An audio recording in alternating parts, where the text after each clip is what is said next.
Bonjour et bienvenue dans ce 73e Facebook Live Diane, enchanteresse en santé. Aujourd'hui, je voudrais partager avec vous une question et réflexion personnelle. Je vous donne l'intitulé de cette question. Il s'agit de la question « Puis-je continuer à inspirer confiance et fiabilité en intégrant ma vulnérabilité dans ma pratique professionnelle ?» C'est-à-dire, tel que je l'imagine, ai-je le droit, ai-je intérêt, est-ce judicieux de me montrer, d'être pleinement humaine et sensible et de montrer que je peux avoir des doutes, ressentir certaines émotions, montrer en fait des choses de moi qui pourraient être susceptibles d'être perçues comme des faiblesses. Est-ce ok au sein de ma pratique professionnelle et est-ce que cela vient entamer la confiance que je peux inspirer dans l'exercice de mon métier, et est-ce que montrer ces supposées faiblesses fait de moi quelqu'un d'attaquable et de non fiable en fait? Eh bien, j'ouvre cette question avec vous et je serais vraiment curieuse de découvrir ce que vous en pensez, comment vous vous positionnez à ce sujet. Au sujet de la vulnérabilité, je ne sais pas si vous la connaissez déjà, mais j'apprécie beaucoup le travail d'une chercheuse américaine qui s'appelle Brené Brown. Elle a fait des conférences, des présentations, on la retrouve dans des formats de conférences TEDx, T-E-D-X, donc Brené, B-R-E-N-E, Brown, B-R-O-W-N. Et il y a également un documentaire sur Netflix que l'on peut observer d'une conférence qu'elle a proposée. Et il y a également des ouvrages qu'elle a pu écrire, des livres qui parlent de la vulnérabilité. En fait, d'oser se montrer tel que l'on est, avec ses forces et avec ses supposées faiblesses. Voilà. Et donc dans une pratique professionnelle, par exemple dans l'exercice de mon métier d'ostéopathe, moi il me semble vraiment capital, très important d'exprimer ouvertement lorsque je ne sais pas. C'est-à-dire d'exposer ce que je pense être mes limites. De pouvoir dire là par exemple une personne se présente à moi et m'indique dans ses antécédents avoir une pathologie, et en fait c'est une pathologie orpheline que je ne connais pas du tout et qui est très rare et dont j'ai juste entendu éventuellement peut-être le nom au cours de mes études ou par la suite avec mon expérience professionnelle, mais je ne la connais pas. Eh bien, j'ai toujours préféré dire ouvertement « je ne sais pas » et je suis curieuse de découvrir. Est-ce que vous pourriez me parler de la façon dont vous vivez, vous, au quotidien, votre pathologie? Dire, voilà, là, c'est pas mon domaine d'expertise, mais par contre, mon domaine d'expertise, ça peut être de mettre des mots sur vos mots, et de vous accompagner pour mettre le doigt sur ce qui coince pour vous et que vous puisiez dans vos propres ressources pour pouvoir vous sentir mieux et de manière plus harmonieuse dans votre corps et dans toutes les sphères de votre vie. Ça, c'est pleinement mon expertise. Donc, partir d'un point en fait qu'on ne connaît pas, qu'on ne maîtrise pas, qui n'est pas quelque chose sur lequel on a une base solide et l'exprimer, pour moi ça fait partie de montrer sa vulnérabilité. De la même manière, par exemple, être traversé de multiples émotions au cours de sa pratique, pour moi c'est ok.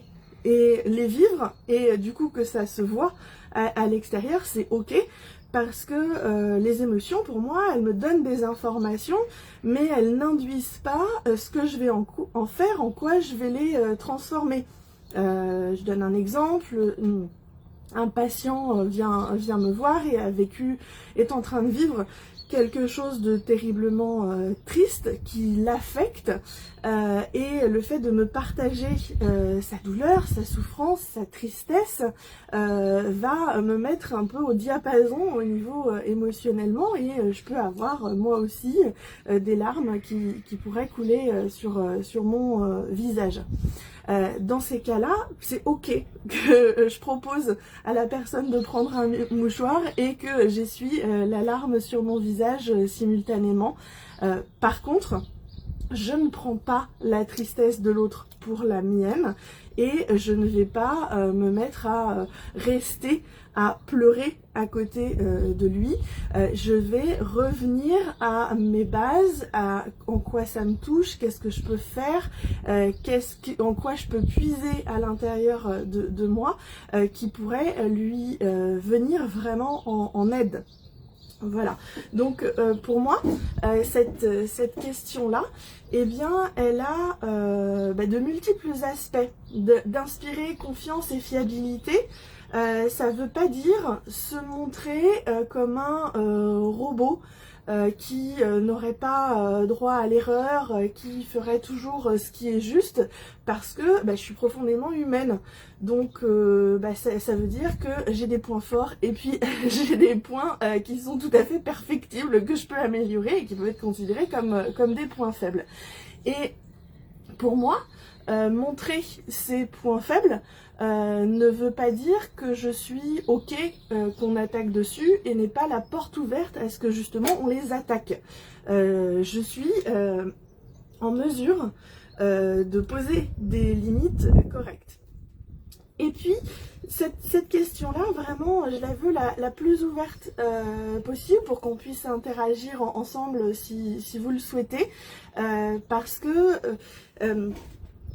souvent, quand justement on serait tenté de montrer, d'exprimer sa vulnérabilité, eh bien on le fait pas parce qu'on va se mettre une sorte de carapace pour se sentir mieux, pour paraître justement plus fiable, plus confiant, plus sérieux. Et ça, c'est pas forcément ce qu'il y a de plus judicieux à faire tout le temps. Là, par exemple, vous me voyez peut-être un petit peu perturbée parce que j'ai quelqu'un qui est arrivé à côté de moi, que vous ne voyez pas dans mon champ. Mais comme je suis en direct, j'essaye de ne pas perdre mon film, et vous avez pu voir un peu la perturbation à mon visage. Voilà. Donc, pour moi, c'est intégrer pleinement ce qui se présente. Donc là, ce que je viens de vivre, j'aurais pu écourter le direct et faire une espèce de pirouette. Finalement, de cet inconfort qui est une personne qui arrive à côté de moi pendant le direct alors que c'était pas prévu, je préfère l'exprimer, et du coup ça l'a tenue informée de ce qui se passait pour que je puisse la rejoindre par la suite et quitter le direct. Donc voilà, la vulnérabilité, c'est quelque chose, c'est vraiment un sujet très important, encore plus je pense actuellement dans nos métiers, dans la santé, dans le bien-être, dans la relation d'aide, parce que tout ce qui se joue à l'heure actuelle pour les patients, pour les clients, pour les personnes que l'on peut aider et accompagner, eh bien forcément ça nous impacte, ça nous touche aussi, et c'est important de repérer ce qui nous touche et ce que l'on en fait, ce que l'on souhaite en faire, de prendre du recul, de s'autoriser des droits à l'erreur, de faire des essais dans la limite de ce qui est correct, de ce que l'on estime le plus juste, et de ne pas aller flirter avec des limites qu'on ne souhaiterait pas passer, en fait. Donc cette question-là, voilà. Puis-je continuer à inspirer confiance et fiabilité en intégrant ma vulnérabilité dans ma pratique professionnelle? C'est tout simplement, est-ce que ma sensibilité, mon humanité ont toute leur place dans l'ensemble des sphères de ma vie? Et quelle place je leur donne, à quoi est-ce que je m'autorise, ou est-ce que je ne m'autorise pas certaines choses parce que parler de soi, de choses intimes, de sa vie perso à un patient qui n'a rien demandé et qui ne contribuerait pas à son évolution personnelle, eh bien c'est quelque chose qui peut être justement peu judicieux et qu'il vaut mieux s'abstenir de faire. Et en fait ça va vraiment être au cas par cas d'imaginer, de pouvoir se poser, réfléchir au cadre de fonctionnement qui nous correspond et de le modeler, de le composer, de le faire évoluer au fur et à mesure de notre évolution également, et que ça puisse ne pas sembler être un cadre fait comme des sables mouvants en fait, sur lesquels on ne peut pas se reposer et s'appuyer. En fait, un cadre qui évolue avec nous est quand même quelque chose qui est une base qui nous permet justement de nous reposer et de continuer à avancer en même temps que le cadre. Alors voilà pour ce direct, n'hésitez pas à mettre des petits commentaires et à vous interroger également, voir ce qu'il en ressort, parce que là j'ai émis différentes idées et c'est un sujet qui est vraiment très très vaste. Donc allez-y, inscrivez-moi à différentes choses, contactez-moi en message privé. Et puis pour terminer ce petit direct, je vous rappelle que le programme en ligne, l'aventure Magic Sisters démarre là, dans pas longtemps du tout. La clôture des inscriptions, c'est ce soir minuit, donc ce dimanche 28 février 2021 à minuit. La clôture des inscriptions pour intégrer l'aventure avec d'autres magiciennes, d'autres sorcières, d'autres enchanteresses qui sont des femmes entrepreneurs dans la santé, dans le bien-être, dans la relation d'aide, qui souhaitent justement, à partir de leur expertise, de leur expérience, ne plus être toutes seules, isolées dans leur pratique et venir au sein d'un collectif, pouvoir échanger à partir des problématiques qu'elles peuvent rencontrer au quotidien et développer encore plus leur magie avec leurs outils et partager, créer des contenus, vivre des choses, se déployer encore plus dans leur magie, dans cette aventure qui va durer 3 mois et qui repose sur 3 piliers, à savoir la possibilité de participer à des sister minds, ce sont des masterminds, donc des temps forts où on utilise notre intelligence collective et notre intuition collective pour co-contribuer à la résolution de problématiques. Une plateforme en ligne avec la possibilité de créer des contenus. Alors si c'est pas votre expertise d'être geek et de savoir faire des vidéos, du montage, des audios, des PDF, différentes choses, justement c'est le lieu où vous pouvez expérimenter, explorer pour créer des choses que vous pourrez utiliser par la suite. Voilà, c'est un lieu, un cocon où vous pouvez faire des essais, des erreurs, vous montrer vulnérable tel que vous êtes en fait, exactement avec l'ensemble de vos facettes.